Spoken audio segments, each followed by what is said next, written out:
Pengacara Nikita Mirzani, Fahmi Bahmid, akhirnya memberikan kabar terbaru tentang sang aktris.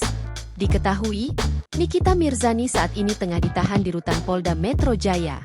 Fahmi Bahmid mengonfirmasi bahwa masa penahanan artis kontroversial tersebut kembali diperpanjang selama 30 hari ke depan.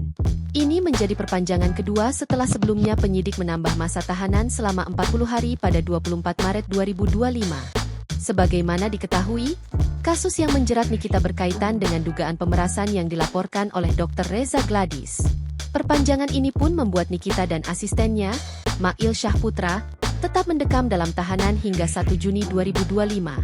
Dalam kesempatan yang sama, Fahmi menjelaskan bahwa proses perpanjangan penahanan memang diperbolehkan dalam hukum, terutama bila ancaman pidana atas kasus tersebut mencapai 9 tahun atau lebih.